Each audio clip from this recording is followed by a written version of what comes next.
The candles on my 31st birthday cake flickered in the dim lighting of Romano's Italian restaurant, casting dancing shadows across the disappointed faces of my family. What should have been a celebration had turned into another intervention about my failed career choices. 31 years old, Samantha, my father Robert said, cutting into his veal witut looking at me. When I was your age, I was already running 3 departments at Pacific Industries. My mother Janet nodded in agreement, dabbing her lips with the cloth napkin. Your sister Emma has her own dental practice. Your brother Michael just made partner at his law firm. And you're still playing around with computers. It's not playing around, I said quietly, though I'd had this conversation countless times before. I run a tech consulting business. My older brother Michael laughed, not bothering to hide his condescension. Consulting? Come on, Sam. You fix computers for small businesses. That's not consulting, that's tech support. And there's nothing wrong with tech support, Emma added with false sweetness, but let's be realistic about what it is. I took a sip of wine and said nothing. There was no point in explaining that my tech support business had evolved into something much bigger over the past 5 years. They wouldn't understand, and they'd already made up their minds about who I was and what I was capable of. The point is, Dad continued, his voice taking on the authoritative tone he'd perfected during his 30-year career in corporate management, you're wasting your potential. You have a computer science degree from Stanford, for crying out loud. You could be working for Google, Apple, Microsoft, real companies with real futures. Instead, Mom chimed in, you're working out of that tiny apartment, barely making ends meet. Honey, we're worried about you. The irony wasn't lost on me. While they worried about my financial stability, I was sitting on a tech empire worth more than their combined lifetime earnings. But explaining that would require revealing the truth about Carter Technologies, and I wasn't ready for that conversation. I'm doing fine, I said simply. Define fine, Michael challenged. Because from where I'm sitting, fine looks like driving a 10-year-old Honda and living in a studio apartment. My living situation suits my needs. Your living situation is embarrassing, Dad said bluntly. Do you know what my colleagues say when they ask about my children? Emma has her practice, Michael has his partnership, and Samantha fixes computers. The words stung, even though I'd heard variations of them many times before. I had deliberately maintained a low profile, partly for security reasons and partly because I wasn't ready to deal with the family dynamics that would inevitably change once they knew the truth. Robert, Mom said gently, placing her hand on his arm. It's her birthday. Which is exactly why we need to have this conversation, Dad replied. 31 is old enough to stop dreaming and start living in reality. Emma leaned forward, her expression earnest. Sam, we love you. That's why this is so hard to watch. You're brilliant, we all know that. But brilliance without direction is just wasted potential. You could get a job at Pacific Industries tomorrow, Dad said. I still have connections there. The IT department is always looking for qualified people. It wouldn't be glamorous, but it would be stable. Benefits, retirement plan, a real future. I nearly choked on my wine. The suggestion that I should apply for an entry-level position at Pacific Industries, the company I was in the process of acquiring, was so absurd that I couldn't tell if I wanted to laugh or cry. Dad, I appreciate the offer, but don't dismiss it out of hand, he interrupted. I know the current IT director, Marcus Thompson. Good man, practical. He could teach you what real corporate technology looks like. Marcus Thompson. I knew Marcus well. He'd been one of the first people I'd met with when I started evaluating Pacific Industries as an acquisition target 6 months ago. He was indeed a good man, and he'd been incredibly helpful in explaining the company's technological infrastructure and inefficiencies. The salary wouldn't be amazing to start, Dad continued, but within 5 years, you could be making 6 figures. Real money, not whatever it is you're making now. Michael nodded approvingly. Dad's right. And once you're established in corporate IT, you could move around. Build a real career instead of this freelancing thing you're doing. It's not freelancing, I said, my patience finally wearing thin. I own a company. Sam, Emma said gently, having a business license and calling yourself a consultant doesn't make you a company owner. We're not trying to be mean, we're trying to help you see things clearly. The conversation was interrupted by the soft buzz of my phone. I glanced at the screen and saw Sarah Martinez, my executive assistant, calling. I almost declined the call, Family dinner was supposed to be phone-free time, but something made me hesitate. I should take this, I said, starting to stand. Absolutely not, Dad said firmly. It's your birthday dinner. Whatever computer emergency it is can wait. Dad, it might be important. More important than your family? Mom asked, her voice hurt. I sat back down, but my phone buzzed again. Then again. Sarah never called repeatedly unless it was urgent. When it buzzed a fourth time, I couldn't ignore it anymore. I'm sorry, but I really need to take this. I answered the phone before anyone could protest further. Sarah? What's going on? Ms. Carter, I'm so sorry to interrupt your birthday dinner, but I have incredible news. Sarah's voice was practically vibrating with excitement. The Pacific Industries merger is complete. All the paperwork went through, the board vote was unanimous, and the transfer of assets is finalized. Congratulations, you now officially own Pacific Industries. The restaurant suddenly felt very quiet. I could hear my family's conversations continuing around me, but their voices seemed distant and muffled, as if I was underwater. The entire acquisition? I asked, though I already knew the answer. Everything. All subsidiaries, all assets, all intellectual property. The previous shareholders have been paid out, and Carter Technologies now owns 100% of Pacific Industries. The announcement will go public first thing Monday morning. I closed my eyes for a moment, trying to process the magnitude of what had just happened. For the past 18 months, I had been quietly acquiring shares of Pacific Industries through various investment vehicles and shell companies. What had started as a small technology acquisition had evolved into a complete corporate takeover. What's the final valuation? I asked. $2.8 billion for the complete acquisition, plus another $400 million in assumed assets and intellectual property.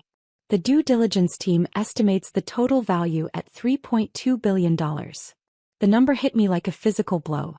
I had just become the owner of a $3.2 billion corporation. The same corporation where my father had worked for 30 years. The same corporation he just suggested I apply to for an entry-level position. Ms. Carter? Are you there? Yes, I'm here. Thank you, Sarah. We'll discuss the integration plans on Monday. Should I prepare a press release for your approval? I looked across the table at my father, who was still lecturing Michael about the importance of corporate stability and long-term thinking.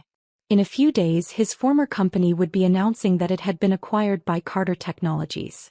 Eventually, he would learn that the mysterious owner of Carter Technologies was his daughter, the one he thought was wasting her life fixing computers. Not yet, I said. Give me until Monday to decide on the timing. Understood. And Miss Carter? Happy birthday. This is an incredible achievement. I hung up the phone and set it face down on the table, my hands trembling slightly. Across from me, my family continued their conversation as if nothing had changed, completely unaware that the course of their lives had just shifted dramatically.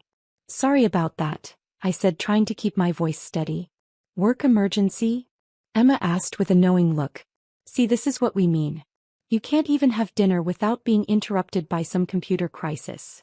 It wasn't a crisis, I said quietly. Then what was so important that it couldn't wait? Dad asked, his irritation clear. I took a deep breath. The moment I'd been dreading and anticipating for years had finally arrived. There was no more hiding, no more pretending to be something I wasn't. Dad, you mentioned Pacific Industries earlier. Yes. And I meant what I said. I can make some calls, set up an interview. That won't be necessary. He frowned. Samantha, I know you think you're too good for corporate work, but... Dad, I interrupted, my voice stronger now. I don't need an interview at Pacific Industries. I just bought the company. The silence that followed was absolute. Even the ambient restaurant noise seemed to fade away as my family stared at me with expressions ranging from confusion to disbelief. What do you mean you bought the company? Mom asked slowly. I mean Carter Technologies, my company, just completed the acquisition of Pacific Industries.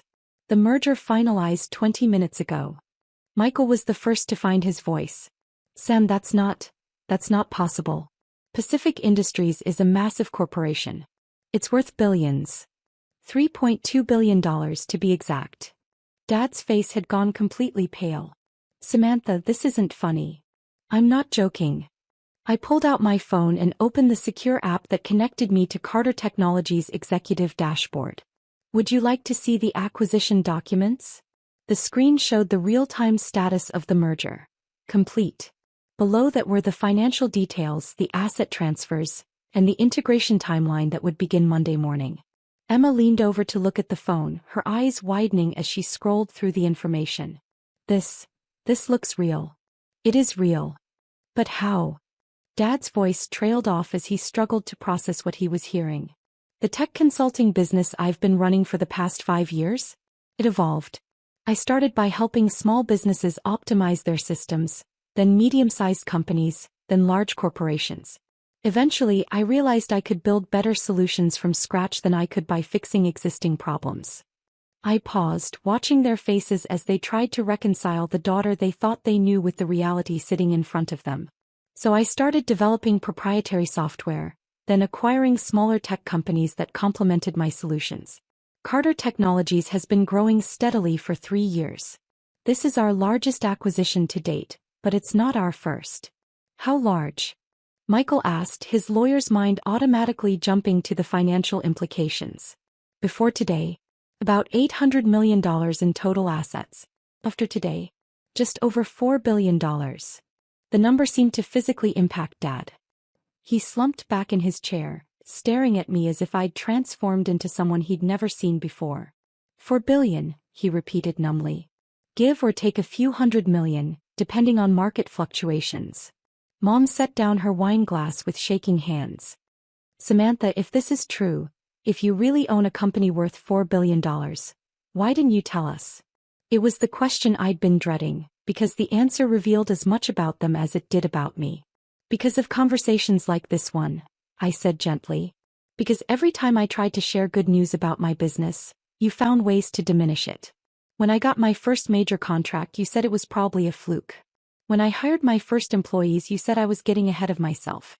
When I opened my first office, you asked when I was going to get serious about my future. Emma's eyes filled with tears. We were trying to protect you. I know. But the protection felt like criticism. And after a while it became easier to just not share. But living in that tiny apartment, driving that old car. Mom gestured helplessly. Why? Because I like my apartment. It's convenient to my office, it's secure, and it meets my needs. And the car is reliable and doesn't attract attention. I learned early on that visible wealth creates complications I'd rather avoid. Dad was still staring at the phone screen, scrolling through acquisition documents that bore his daughter's signature as CEO and majority shareholder of Carter Technologies. The people I worked with, he said slowly. The managers, the executives, they were all reporting to you? Not directly. Pacific Industries will maintain its existing management structure, at least initially. But yes, ultimately they report to Carter Technologies, which means they report to me. Marcus Thompson is a good man who does excellent work. He'll be staying on, probably with a promotion and a significant raise. Dad looked up at me with an expression I'd never seen before, something between awe and bewilderment. All those times I talked about Pacific Industries, about my career there, about the company culture and the management philosophy. I was taking notes, I admitted. Your insights were actually very helpful during the due diligence process. Michael laughed suddenly, a sharp, almost hysterical sound.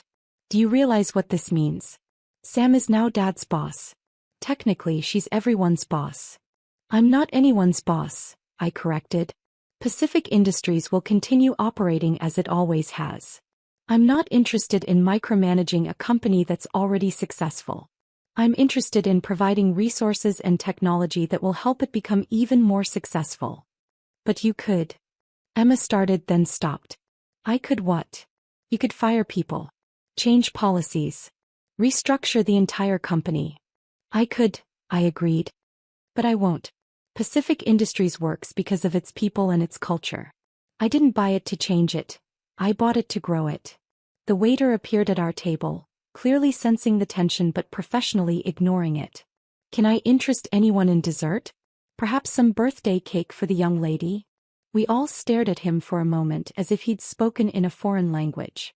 The idea of birthday cake seemed absurd in the context of what had just been revealed. Just the check, please, Dad said quietly. As the waiter retreated, we sat in silence for several long minutes. I could almost see my family members trying to reorganize their understanding of reality, to fit this new information into their existing worldview. The apartment, Mom said suddenly. The one you live in. How much does it cost? About $3,200 a month. That's not a poor person's apartment. No, it's not. It's a nice apartment in a good neighborhood. But it's not a penthouse and it doesn't scream wealth. It allows me to live comfortably without attracting attention. And the car. Cost me $18,000 3 years ago. It's reliable, efficient, and invisible. Perfect for my needs. Michael leaned forward, his expression intense. Sam, do you understand what you've just told us? You're not just successful, you're one of the richest people in the state. Possibly in the country. I understand the numbers, yes. No, I don't think you do. He pulled out his own phone and started typing. According to Forbes, a net worth of $4 billion would put you in the top 500 richest Americans. At 31 years old, you'd be one of the youngest billionaires in the country. The reality of it hit me as he said it. I'd been so focused on building the company, on solving problems and creating solutions, that I hadn't really considered the broader implications of my success. I don't need to be on any lists, I said quickly. It's not about what you need, Emma said, her voice strange. It's about what is. You're a billionaire, Sam. A billionaire who's been letting us lecture her about getting a real job. Dad finally looked up from my phone, which he'd been studying intently. The executive team listing shows you as CEO and founder. How long have you been running Carter Technologies? 5 years as CEO, 7 years total if you count the initial consulting phase. And you've been doing this alone? Not alone.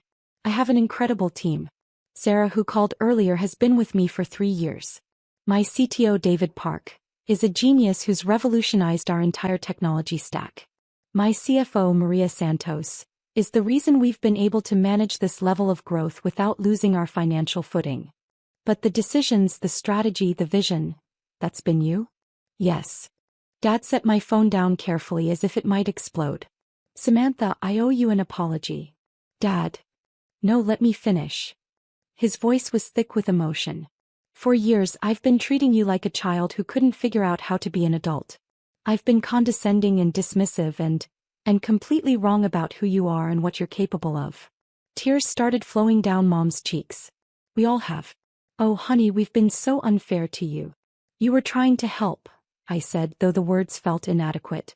We were trying to fix something that wasn't broken, Emma corrected. We were trying to force you into our definition of success instead of recognizing that you'd already achieved something far beyond what any of us have done. The check arrived and there was a moment of awkward confusion about who should pay. Under normal circumstances, Dad would have insisted on covering dinner. But normal circumstances no longer applied. I quietly handed the waiter my credit card before anyone could object. This is going to take some getting used to, Michael said as we gathered our coats. What is? Having a billionaire sister. Knowing that our baby sister is more successful than all of us combined. Success isn't a competition, I said gently. Maybe not, but it's still a fact. As we walked out of the restaurant together, Dad caught my arm. Samantha, can I ask you something? Of course. Are you happy? I mean, really happy? Because all the money in the world doesn't matter if you're not happy. It was such a dad question, cutting straight to the heart of what really mattered. I thought about it seriously before answering. Yes, I said finally. I love what I do. I love building things, solving problems, creating solutions that help people and businesses thrive. I love my team, I love the challenges, and I love knowing that the work we do makes a real difference. And personally, relationships, social life, all of that. I smiled. I'm working on it. Turns out building a billion-dollar company takes up a lot of time. But you'll make time now? For family, for yourself. I'll try. Especially for family. We reached our cars and there was an awkward moment where no one seemed to know how to say goodbye. Everything had changed in the span of a single phone call, and we were all still figuring out what that meant. Can we? Mom started then stopped. Would you mind if we told people? I mean, not strangers but family, friends, the neighbors? We've been so worried about you for so long and now? Now you want to brag, I said with a small smile. Maybe a little, she admitted. Is that terrible? It's human. But can you wait until Monday? I'd like to coordinate the public announcement with my PR team. You have a PR team? I have several teams, Mom. It's a big company. Dad pulled me into a hug that lasted longer than usual. I'm proud of you, he whispered in my ear. I've always been proud of you, but I was too worried to show it properly. I know, Dad. I love you too. As I drove home in my 10-year-old Honda, I reflected on the evening's events. The revelation I'd been dreading for years had finally happened, and while it was overwhelming, it was also liberating. For the first time in a long time, I felt like I could be completely honest with my family about who I was and what I'd built. My phone buzzed with a text from Emma. Thank you for not giving up on us even when we gave up on you. Then one from Michael, my baby sister the billionaire. This is going to take some getting used to, but I'm proud of you. And finally one from Dad, can't wait to see what you build next. Also, Marcus Thompson is going to die when he finds out who his new boss really is. I laughed out loud at that last one. Monday was going to be very interesting indeed. As I pulled into my apartment building's parking garage, I realized that everything had changed and nothing had changed. I was still the same person who loved solving problems and building solutions. I still drove the same car and lived in the same apartment. But now, for the first time in years, I didn't have to pretend to be smaller than I was. Tomorrow I would wake up as the CEO of a $4 billion technology company. But tonight I was just Samantha Carter celebrating her 31st birthday and finally being seen by her family for who she really was. It was the best birthday present I could have asked for.